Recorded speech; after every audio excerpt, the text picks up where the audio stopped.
Good evening. Pauline Hanson's One Nation party appears to be in disarray with the High Court's probe into the federal citizenship debacle taking a spectacular turn.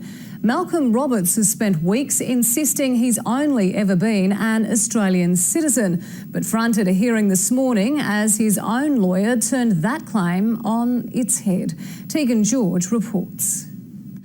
On paper, Malcolm Roberts has been an Indian, British and Australian citizen, but in his mind, he's always known exactly what he is. I have always thought that I was British, that I was Australian, always thought that I was Australian. The One Nation senator is one of 7 federal MPs caught up in the dual citizenship fiasco.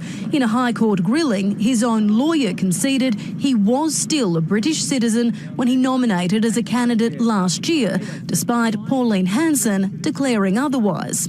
He was eligible to stand at time of nomination, and I stand by that. Can I just say that the documentation that I have seen, Senator Roberts has my full support. News also to the senator himself, telling the justice, "I've only ever thought I was Australian until I heard it in court this morning."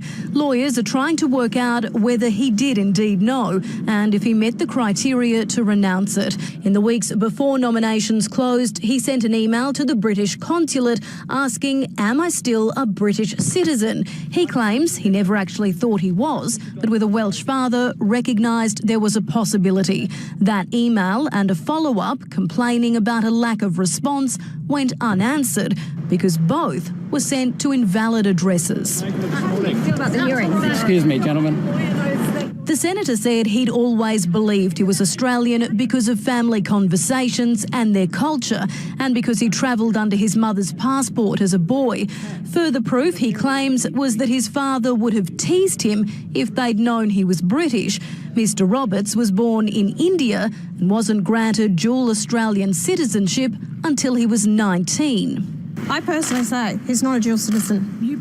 I'm definitely not a dual citizen. Malcolm Roberts says his then 16-year-old sister filled out his Australian application, which clearly stated he was a British citizen. He doesn't recall ever reading it, but says he would have signed it because his dad told him to. He says later, "I asked my sister, what was I? She responded, stateless." You're asking me questions that I have no understanding of as far as what his sister has done in the past, so that is up to the High Courts. They'll look at all the information that's put before them. They'll make a decision with regards to Senator Roberts. Tegan George, 10 Eyewitness News.